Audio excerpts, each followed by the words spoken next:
Today, we're headed to Indiana, where a simple house became the epicenter of a supernatural phenomenon that would leave even the bravest souls shaking in their boots.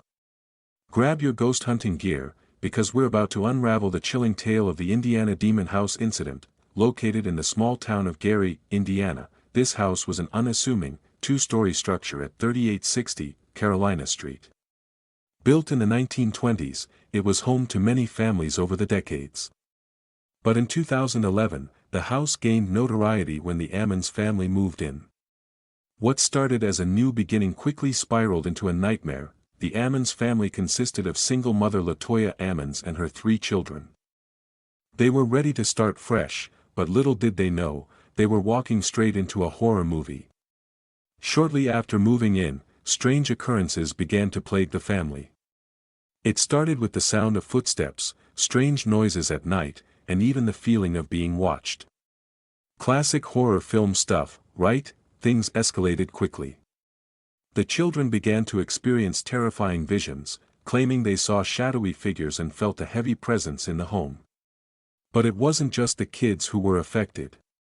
Latoya reported feeling weak, disoriented, and even angry for no reason. Talk about a family curse. Imagine lying in bed, hearing whispers and feeling the bed sheets tugged at your feet. That's a real-life nightmare. So, what did Latoya do? Naturally, she turned to the internet and sought help from paranormal experts.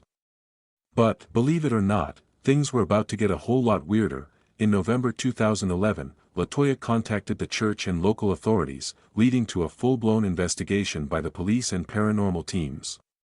Officers reported witnessing some unexplainable phenomena themselves, including the children exhibiting strange behavior. One child was said to have walked up a wall.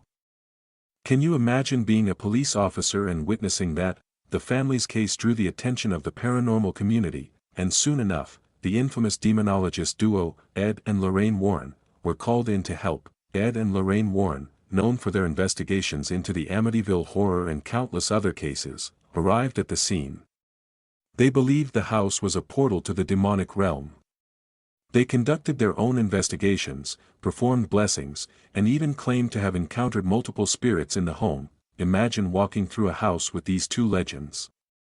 They documented their findings, claiming that the house was infested with at least 200 demons. I mean, that's a neighborhood-sized haunting. But the Warrens weren't the only ones to investigate. Several paranormal teams lined up to spend a night in what was now being dubbed the Demon House. As news of the haunting spread, it caught the attention of major media outlets. The story was featured in various newspapers and television shows, making the Ammons family famous for their terrifying experience. But with fame came scrutiny. People began to question the family's story.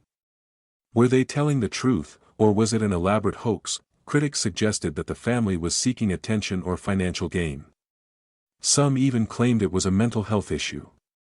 But Latoya stood her ground, insisting that something truly otherworldly was happening in her home. The family eventually moved out, but the haunting didn't end there. This tale takes an even darker turn.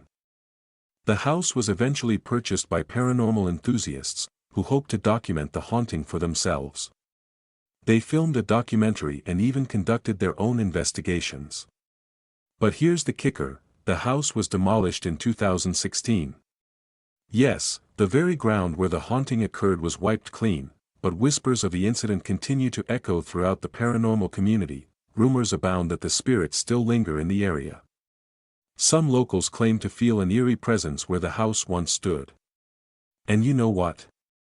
The story inspired a movie, Demon House, directed by Zach Bagans, which dives into the chilling details of the case. So, what do we make of the Indiana Demon House incident? Is it a tale of true horror?